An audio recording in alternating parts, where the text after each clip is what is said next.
చాలామంది లీడర్స్ ఉంటారు. చాలామంది MLM leaders, network marketing, direct selling, ఇలా ఈ పేరుతో పిలుచుకున్న ఈ లీడర్స్ అందరూ కూడా గత చరిత్రలో, గత 20 సంవత్సరాల చరిత్రలో ఏమేం పొరపాట్లు చేయటం ద్వారా వాళ్ళకి రిలేషన్స్ కట్ అయిపోయినాయి, ఏమేం పొరపాట్లు చేయటం ద్వారా వాళ్ళకి డబ్బులు లాస్ అయినాయి, ఏమేం పొరపాట్లు చేయటం ద్వారా వాళ్ళు చేస్తున్న బిజినెస్ గొప్పదైనా లేదా వాళ్ళు టేకప్ చేసిన బిజినెస్ గొప్పదైనా కానీ బయట వాళ్ళు నమ్మే పొజిషన్ కోల్పోయారు. ఆ నమ్మకాన్ని ఎందుకు కోల్పోవాల్సి వచ్చింది? సో అల్టిమేట్గా టోటల్గా వాళ్ళు ఎందుకు సంపాదించుకోలేకపోయారు? స్వతహాగా కూడా, సెల్ఫిష్గా కూడా అల్టిమేట్గా సక్సెస్ ఎందుకు కాలేదు? మీకు అర్థమవుతుందండి? అయితే ఇవన్నీ జరగటానికి, ఇలాంటి మిస్టేక్స్, ఇలాంటి ప్రాబ్లమ్స్ అన్నీ ఎందుకు అయ్యాయి అంటే మళ్ళీ రిపీటెడ్ మిస్టేక్స్ మళ్ళీ వీఆర్ డూయింగ్ స్టిల్ నౌ. ఇంకా చేస్తూనే ఉన్నాం.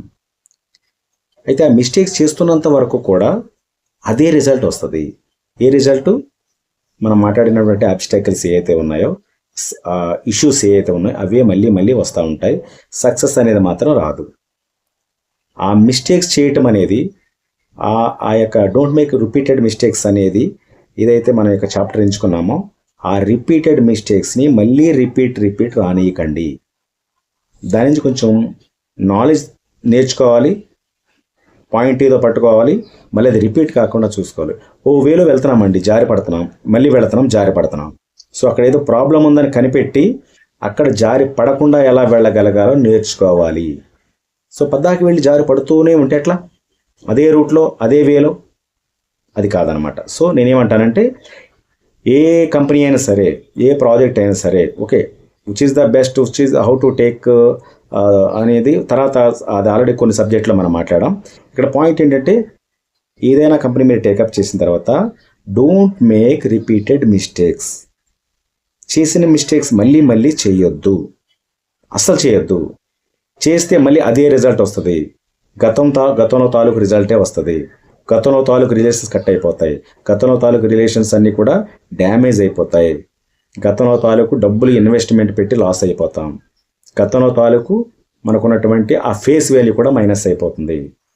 ఫ్రెండ్ సర్కిల్ కట్ అయిపోతుంది.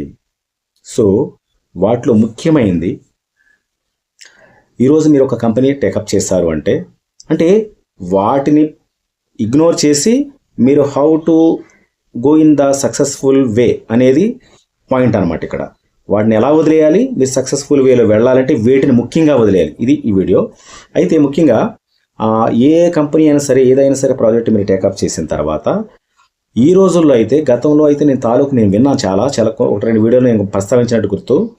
చాలామంది లీడర్స్ ఎలా తయారైపోయారంటే, ఈరోజు కొత్త కంపెనీ ఏదైనా వచ్చిందా, లేదా మనం టేకప్ చేయబోయే కంపెనీ తాలూకు మనకు ఎవరో స్పాన్సర్, ఎవరో మీకు ఒక కాన్సెప్ట్ చెప్పారు, ఒక ప్రోగ్రామ్ గురించి చెప్పారు. అది బైనరీ అవ్వచ్చు, లెవెల్ అవ్వచ్చు, ఇంకొకటి అవ్వచ్చు, క్రిప్టో అవ్వచ్చు, ప్రోడక్ట్ బేస్డ్ అవ్వచ్చు, ఏదైనా అవ్వచ్చు.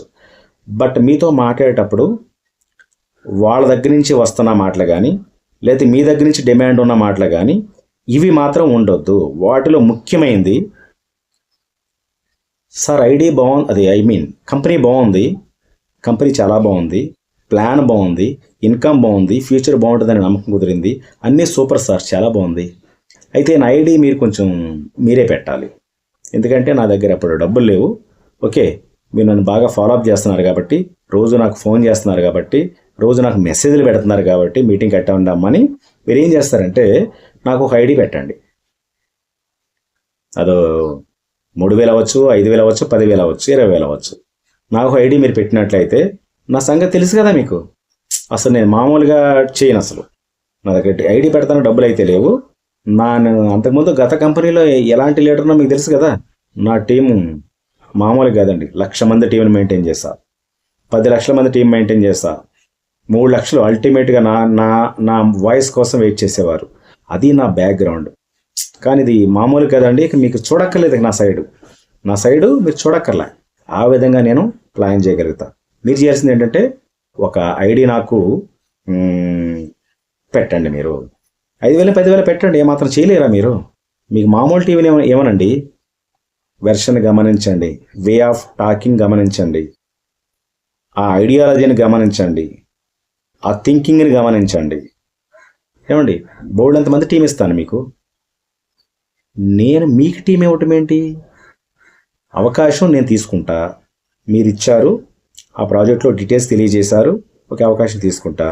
ఇక్కడ నేనేమంటున్నానండి, నీకు నెంబర్ 1 టీం ఇస్తానండి. గతంలో తాలూకు చరిత్ర చాలా ఉంది కదా, నాకు తిరగలేదు ఇంకా. అసలు మీరు మీ బిజినెస్ చూడక్కర్లేదండి, నా వల్ల మీరు బేబస్తమైన ఇన్కమ్ తీసుకుంటారు. అసలు ఏం మాట్లాడుతున్నాను నేను, మీకు అర్థమవుతుందా? అంటే నా వల్ల మీకు ఎక్కువ ఈ ఇన్కమ్ ఇవ్వడానికి నేను వస్తున్నానా మీ బిజినెస్లోకి? నా వల్ల మిమ్మల్ని ఏదో ఉద్ధరించడానికి నేను వస్తున్నానా, కంపెనీని ఉద్ధరించడానికి వస్తున్నానా? అర్థమవుతుందా? సో ఇలాంటి రబ్బిష్ టాకింగ్ మాట్లాడే వాళ్ళని మీరు దయచేసి దూరంగా పెట్టండి. Rubbish, 100% rubbish talking. కొంతమంది మహానుభావులు ఉంటారు, నాకు ఐడి క్రెడిట్ ఇవ్వండి. క్రెడిట్ అంటే అప్పు కూడా కాదు, అది నాకు ఐడి మీరే పెట్టాలి, నాకు పవర్ కావాలి. ఏం కావాలి? పవర్. నాకు ఒకవేళ భయం అనుకోండి, నాకు ఒక పక్క అంతా మీరే చేయాలి, నా సంబంధం లేదు కదా. రెండో పక్క నేను చేసుకుంటూ డెవలప్ అవుతా ఉంటూ దాని ద్వారా వచ్చే ఇన్కమ్ నేను తీసుకుంటా. ఇదో దరిద్రం. ఓకేనా? ఇంకా మహానుభావులు ఉంటారు, ఇంకా బాగా ఉద్దండులు, బాగా పరిణితి చెందిన లీడర్లు, ఏమంటే బాగా అన్నీ మెరిసిపోయిన లీడర్లు, ఏమంటే కాచి వడకట్టి అన్ని కంపెనీలు బాగా ఫిల్టర్ చేసిన లీడర్స్ ఉంటారు. వాళ్ళు ఏమంటారు తెలుసా? సార్ ఐడి పెట్టండి, ఐడి మీరే పెట్టండి, నా ఈమెయిల్ వగేరా అని డేటా నేను పంపిస్తా, ఐడి మీరే పెట్టండి, లెఫ్ట్ రైట్ టీం మీరు బిల్డ్ చేయండి. కొంతమంది టీం వచ్చిన తర్వాత అప్పుడు నాకు చెప్పండి, నా సంగతి తెలుసు కదా మీకు. ఇక వాళ్ళని పరుగులు పెట్టిస్తానమాట. ఇక వాళ్ళు చేసే బిజినెస్ ఇక మీరు ఎత్తుకోవాలి డబ్బు, అలా ఉంటుంది మీ ఇన్కమ్. అర్థమవుతుందా మీకు? అంటే మీరు ప్రజెంటేషన్ ఇప్పించి, సబ్జెక్ట్ వినిపించి, దీంట్లో ఉన్న ఇన్ఫర్మేషన్ అంటే వాళ్ళకి తెలియచెప్పి వాళ్ళని మోటివేట్ చేయడానికి మీరు ట్రై చేస్తే వాళ్ళు కౌంటర్గా మిమ్మల్ని మోటివేట్ చేస్తారు. మీ లైఫ్ అదిరిపోతుంది అన్నట్టుగా మీ లైఫ్ని అలాగ చూపిస్తారు మీకు. ఏమండి, ఎలా చూపిస్తారంటే ఈయన వర్క్ అలా చేస్తారంట. అంటే గతంలో తాలూకు ఏదో చరిత్ర ఉంది, ఓకే, దాన్ని తీసుకొచ్చి ఇప్పుడు మిమ్మల్ని కూడా ఆ స్థాయిలో పెట్టడానికి ఈయన సమాయత్తం అవుతున్నాడంట. అది మీరు నమ్మాలి, నమ్మి ఐడి పెట్టాలి ఫ్రీగా. ఐడిగా దానికి తగ్గట్టుగా ఒకవేళ భయం అయితే 2 పక్కల వేయాలి, ఏదైనా వేరే కంపెనీ అయితే మొత్తానికి కింద టీం జాయిన్ చేయాలి. జాయిన్ చేసిన తర్వాత అప్పుడు నాకు చెప్తే ఏం చేస్తానంటే ఆ టీంని బేబస్సంగా పరుగులు పెట్టిస్తా. ఆ 100 మందిని 1000 మందిని చేస్తా, 1000 మందిని 10,000 మందిని చేస్తా, 10,000 మందిని 10 లక్షల మంది చేస్తా. అది నేను చేస్తా, మీ వల్ల కాదులే, నేను చేస్తా. ఎత్తుకోవచ్చు మీరు డబ్బు బాగా, నా వల్ల మీకు ఎంత టీం వస్తుందో చూసుకోండి. మళ్ళీ ఇదే వాగుడు నాది. మీకు అర్థమవుతుందా? ఇలాంటి వాళ్ళు గారు మీకు కానీ తగిలినా, దొరికినా, తారసపడినా వాళ్ళు కాలం చెల్లిన నాణ్యం లాంటి వాళ్ళు. 10 పైసలు బిళ్ళప్పుడు పనిచేయదు, ఈవెన్ 20 పైసల బిళ్ళ పనిచేయదు, పావలా కూడా పనిచేయదు, ₹1 కూడా పనిచేయదు. ₹1 మాత్రమే వాల్యూ ఉంది ప్రస్తుతానికి. అక్కడి నుంచి స్టార్టింగ్ మన ఇండియన్ కరెన్సీ. ఈ కాలం చెల్లిన నాణ్యాలు మనకు లెక్కల్లో ఉంటాయి తప్ప దాన్ని పరిగణించడానికి లేదు, చెల్లవవి. పిచ్చుకొక్క కరిస్తే దానికి నాటుగా దాన్ని ఆ నాణ్యాన్ని పెడతానికి వాడతారేమో, ఎక్కడో విన్నాను, అంతే తప్ప ఎందుకు పనిచేయరు వాళ్ళు. కాలం అయిపోయింది వాళ్ళది, ఇప్పుడు వాళ్ళు అప్డేట్ కాలేదు. This is the reason. వాళ్ళు అప్డేట్ కాలేదు, ఇంకా పాత చింతకాయ పచ్చడి అలా కొడతా ఉన్నారు. గతంలో ఏదో కంపెనీ చేసి ఒక 2-3 లక్షలు చేసి ఉండొచ్చు టీము, లేదంటే కొంచెం ఎక్కువ టీమే చేసి ఉండొచ్చు. అదేని ఏళ్ళ ప్రభావం కాదు. కొన్ని బైనరీ కంపెనీస్ ఉంటాయి, ఏమండి, వాళ్ళు రాగానే తెలివిగా మంచి వాళ్ళని అంటే ఒక బర్నింగ్ డిజైర్ ఉన్న లీడర్స్ని తీసుకొచ్చి వాళ్ళని రిక్రూట్ చేసుకోవడం ద్వారా, వాళ్ళు బాగా చేయడం ద్వారా వీళ్ళు ఆల్రెడీ కూర్చొని తిని ఉంటారు. ఏమంటే కొంత సంపాదించి ఉండొచ్చు, లేదా కొంచెం బాగా మంచిగా వర్కౌట్ అయ్యి ఉండొచ్చు ఆ సిస్టమ్. తద్వారా వచ్చిన టీమే తప్ప ఆ టీంలో ఉన్న మ్యాటర్ ఈయనకి ఏమీ లేదు. అంటే ఈయన ఎప్పుడు నేర్చుకోలేదు, ఎప్పుడు అప్డేట్ కాలేదు, కాబట్టే ఈయన ఇలా ఉండిపోయి ఆ టీం అంతా నాది అని చెప్పుకుంటాడు. ఐడి కొడితే బహుశా ఐడి కింద టీం కనిపించవచ్చు. ఐడి కింద టీం కనిపించినంత మాత్రం మీరు సీనియర్ మోస్ట్ లీడర్స్ అయిపోరు. మీ ఐడి కింద ఎక్కువ మంది టీం వచ్చేసినంత మాత్రం మీరు గ్రేట్ అయిపోరు. అల్టిమేట్ సక్సెస్ అంటే ఏంటి? మీ అకౌంట్లో డబ్బులు కావాలి కదా స్వామి, డబ్బులు రావాలి కదా. అల్టిమేట్గా అకౌంట్లో డబ్బులు రావాలి, మీరు ఆ ఎడ్యుకేషన్ మీరు పొందుతూ ఉండాలి, ఎప్పటికప్పుడు అప్డేట్ అవుతూ ఉండాలి. మీరు అప్డేట్ అవ్వకుండా ఊరికి ఇన్కమ్ వచ్చి కూర్చున్నా కానీ ఇన్కమ్ని అది యూటిలైజ్ చేసుకోవటం కూడా తెలియదు. నో, ఎట్టి పరిస్థితుల్లో మీరు కూడా అప్డేట్ అవుతూ ఉండాలి. లెర్నింగ్ అనేది కంటిన్యూస్ ప్రాసెస్గా టేకప్ చేసి ఉండాలి, మీ మైండ్లో ఫీడ్ అయిపోయి ఉండాలి. లేదంటే అప్పుడు ఏ కాకమ్మ కథలు ఏమండి ఏదో ఆ క్వాంటమ్ కథలు అవన్నీ ఇంకా చెప్తూనే ఉంటారు వాళ్ళు. నో, ఆ యాంవే కథలు క్వాంటమ్ కథలు ఇప్పుడు చాలా అప్డేట్ అయిపోయింది. నెట్వర్క్ మార్కెటింగ్ ఎంత అప్డేట్ అయ్యిందంటే చాలా వెరీ వెరీ అడ్వాన్స్. ఇప్పుడు ఏ టెక్నాలజీ ద్వారా, బ్లాక్ చైన్ టెక్నాలజీ ద్వారా, స్మార్ట్ కాంట్రాక్ట్ ఈ ప్రొసీజర్ ద్వారా మొత్తం సిస్టమ్ సొసైటీ అప్డేట్ అయిపోతుంది. వరల్డ్ వైడ్గా మొత్తం ప్రపంచం ప్లానెటే అప్డేట్ అయిపోతుంది. ఇంకెక్కడో సంగతులు మాట్లాడితే ఎట్లా? సో మీకు నేను చెప్పేది ఏంటంటే, ఈ టైప్ ఆఫ్ థింకింగ్తో ఉన్నవాళ్ళు, ఈ టైప్ ఆఫ్ రీమోటివేషన్ మిమ్మల్ని చేసేవాళ్ళు, మీకు అర్థమవుతుందా?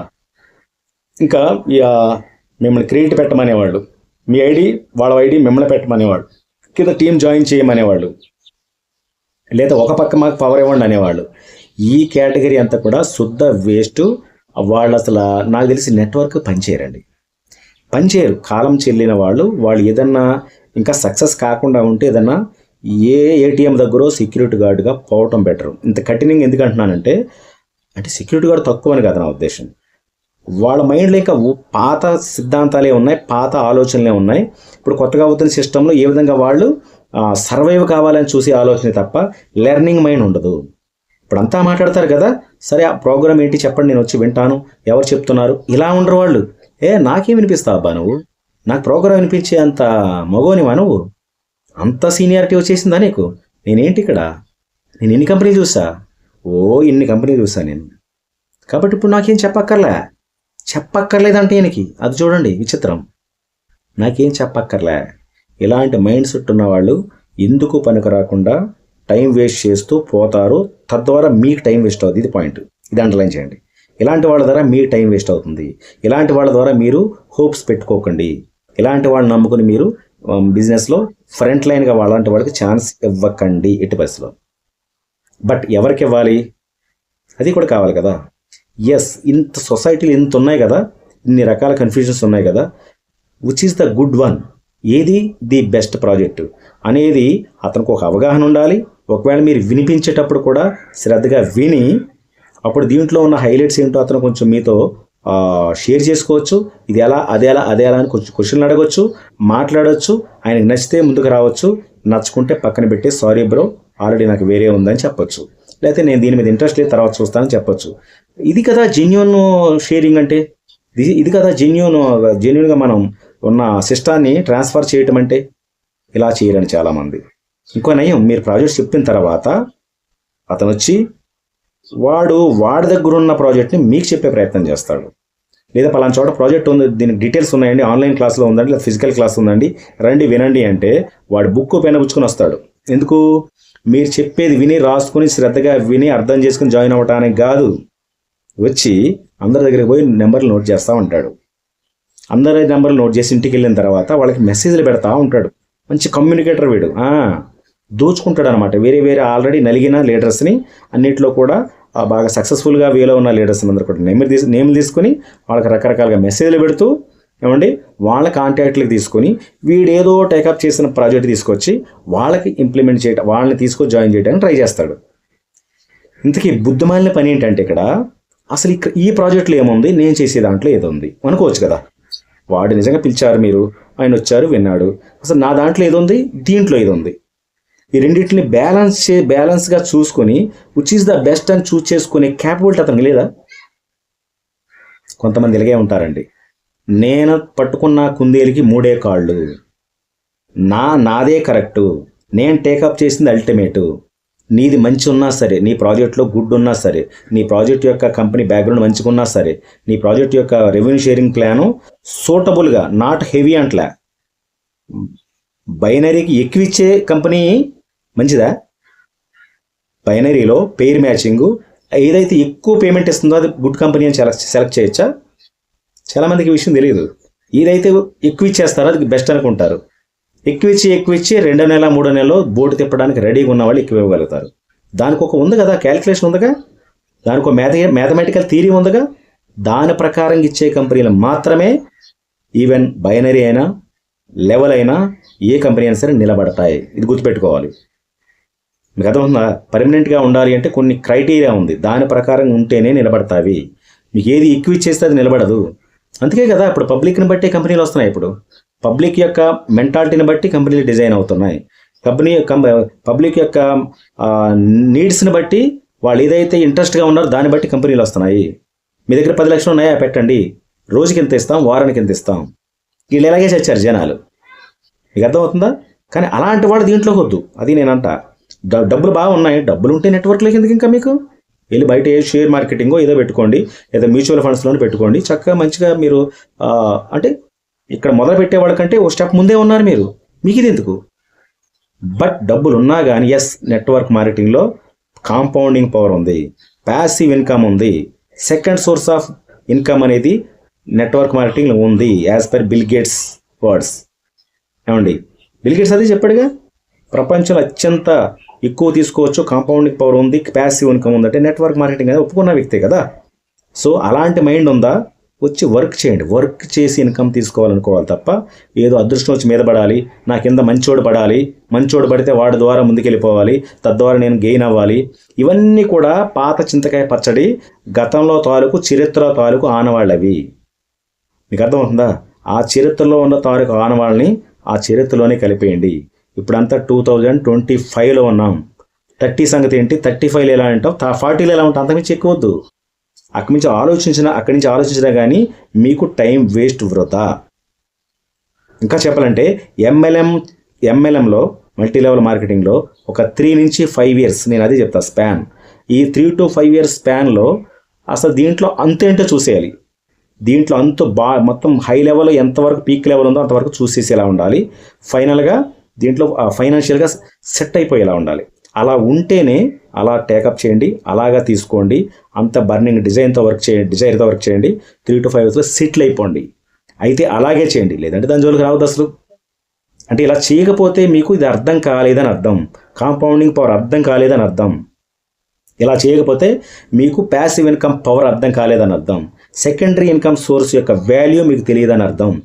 మీ ఫ్యూచర్లో మీకు ఎంత కావాలో, ఎలా కావాలో జెన్యూన్గా సిస్టమ్ డెవలప్ చేసుకుంటా, కష్టపడి టీం బిల్డ్ చేసుకుంటూ, వాళ్ళతో కమ్యూనికేట్ చేసుకుంటూ మీరు యొక్క దీంట్లో ఉన్న ప్రాఫిట్స్ని, బెనిఫిట్స్ని పొందే ఆలోచన మీకు లేదని అర్థం. అలా లేకపోతే కాబట్టి అలాంటి ఆలోచనతో రండి. 100%, 100-200% మీరు సక్సెస్ అయ్యి తీరుతారు. మీ యొక్క అప్లైన్స్, హెల్ప్ లైన్స్ కానీ, మీ యొక్క కంపెనీ మేనేజ్మెంట్ కానీ, లేదంటే మీరు మొక్కే భగవంతుడి యొక్క ఆశీర్వాదాలు కూడా పొందుకుని మీరు ముందుకెళ్ళాలంటే ఈ టైప్ ఆఫ్ థింకింగ్ని మీరు ఇంప్లిమెంట్ చేసుకోండి, మీ మైండ్లో పెట్టుకోండి, దాన్నే ఇంప్రవైజ్ చేసుకోండి. అయితే ఇంకొక ముఖ్యమైన విషయం, ప్రతి వ్యక్తి కూడా ఈ టీము నాదే. ఇప్పుడు మీ ద్వారా వచ్చిన టీం ఎవరైతే ఉన్నారో, మీ ద్వారా కష్టపడి తీసుకొచ్చిన టీం ఏదైతే ఉందో, మొదటి లెవెల్ ఆఫ్ టీము చాలా చాలా క్రూషియల్ అండి, చాలా ఇంపార్టెంట్. మీకు ఏమైనా కష్టం అంటూ ఉందంటే మొదటి లెవెల్ ఆఫ్ టీం అనేది మీ ద్వారా వచ్చిన ఫస్ట్ లెవెల్ టీము. ఆ ఫస్ట్ లెవెల్ నుంచి సెకండ్ లెవెల్ టీము కొంచెం తగ్గిపోయినట్టే, second level third level team ఇంకా తగ్గిపోయినట్టే. Team by team, level by level కిందకి ఇంక్రీజ్ అయ్యేకు ఉంది మీ యొక్క బర్డెన్, మీ యొక్క ఒక హడ్డిల్ అనేది బాగా తగ్గిపోతుంది. స్టార్టింగ్ ఫస్ట్ స్టెప్పే చాలా కీలకం, ఫస్ట్ లెవెల్ ఆఫ్ టీం చాలా చాలా కీలకం. సో నేనేమంటానంటే ఫైనల్గా మీకు అర్థమైంది కదా, ఏ టైప్ ఆఫ్ థింకింగ్ ఉన్న వాళ్ళని, ఎలాంటి నెగిటివ్ మైండ్ ఉన్న వాళ్ళని దీంట్లోంచి కట్ చేసేయాలి, ఏ టైప్ ఆఫ్ ఉన్న వాళ్ళని మీరు వెల్కమ్ చెప్పాలి, వాళ్ళని ఏ విధంగా మీరు డెవలప్ చేస్తూ మీరు డెవలప్ అవ్వాలి. ఇది కదా నెట్వర్క్ మార్కెటింగ్లో ఉన్న ప్రాసెస్. సో దీన్ని మీరు అర్థం చేసుకుంటారని ఈ వీడియోలో ముఖ్యంగా ఇలాంటి నెగిటివ్ పీపుల్, ఇలా బేరాలు ఆడేవాళ్ళని, బేరసారాలు ఆడతారు కదా, నాకు టీం కావాలి, అది కావాలి, లెఫ్ట్ కావాలి, రైట్ కావాలి, లేకపోతే నీకిన్న ఐడియాలు ఉన్నాయి, వానికి ఎందుకు కదా. సో ఇలా కాదనమాట. అంటే నిజంగా సక్సెస్ అవ్వాలి అంటే ఈ 2025 ఈ కొత్త న్యూ ఎరాలో లీడర్ యొక్క ఆలోచన, నేను రావాలి, నా టీం ద్వారా బిల్డ్ చేయాలి, నాకు అయిపోయిందండి, నా టీంలో ఎవరు వినరండి, మాట వినరండి, ఆ థింకింగ్ తీసేయి. ఎందుకు వినరు? ఏమండి, ఇండియన్ పాపులేషన్ ఎంత, దాంట్లో అన్ఎంప్లాయ్మెంట్ ఎంత, ఇప్పటికి కూడా ఉద్యోగాల కోసం ఎంతమంది పరుగులు పెడుతున్నారు, ఎంతమంది నీడీ పీపుల్ ఉన్నారు, ఎంతమంది నెలవారీ కానీ వారానికి కానీ డబ్బులు కావాలనే దాహంతో ఎంతమంది కొట్లాడుతున్నారు నిజంగా రియల్గా. అయితే వాళ్ళకి నీ దగ్గర ఉన్న ఆపర్చునిటీ ఏ విధంగా ప్రజెంట్ చేయగలవు అనే క్యాపబిలిటీ నీ మైండ్లో లేదు అంటే నువ్వు ఎలా సూట్ అవుతావు ఎంఎల్ఎంకి? అది కదా థింక్ చేయాల్సింది. 100 సార్లు ఫెయిల్ అయిపోయావు, 100వ సారి సీరియస్గా ట్రై చేయి. 1000 సార్లు ఫెయిల్ అయిపోయావా? 1000 సార్లు నీకున్న రిజల్ట్స్ అన్ని కట్ అయిపోయినాయా? అలాంటి వాళ్ళందరికీ కూడా నువ్వు ఎంచుకున్న ప్రాజెక్ట్ని బట్టి, దాంట్లో ఉన్న కాన్ఫిడెన్స్ని బట్టి వాళ్ళు ఇంకొక మోడల్లో అయినా సరే వాళ్ళని అప్రోచ్ అవ్వు. ఎవరైతే ఫెయిల్ అయ్యారో, నీ ద్వారా మాట విననుకున్నారో వాళ్ళతో మళ్ళీ మాట్లాడే అవకాశం, అంటే వింటారు అంటే, వినరు అనుకుంటే వాళ్ళు నువ్వే పక్కన పెట్టేసి. మీకు అర్థమవుతుందా మై డియర్ ఫ్రెండ్స్? వినరు అనుకుంటే మీరే పక్కన పెట్టేసి ఆ వ్యక్తిని అప్రోచ్ అయ్యి, లేదా కొత్త కాంటాక్ట్స్ ఎప్పుడు కాంటాక్ట్స్ పెరుగుతూ ఉంటుంది వాళ్ళని అప్రోచ్ అయ్యి, దీంట్లో ఉన్న సిస్టమ్, దీంట్లో ఉన్న సిన్సియారిటీ, మీ సిన్సియారిటీని కూడా జోడించి అదే ఒక నిజాయితీగా వాళ్ళకి ప్లాన్ ఇవ్వండి. వాళ్ళకి అర్థమయ్యేలా చెప్పండి. వాళ్ళకి మీ ద్వారా వచ్చే భరోసా మీరు కలిగించండి. వాళ్ళ ఫ్యూచర్ కూడా మీరు భరోసా ఇవ్వగలుగుతారో మీరు మాట్లాడండి. తద్వారా కదా టీం బిల్డ్ చేయాల్సింది. ఇది మానేసి నేను చెప్పినటువంటి ఇందాక చిల్లర బేరాలు ఆడేవాళ్ళు మాత్రం తస్మాత్ జాగ్రత్త, దూరం పెట్టండి. This is today's video my dear friends. I wish all success. మరొక మంచి ఎపిసోడ్తో మళ్ళీ కలుద్దాం.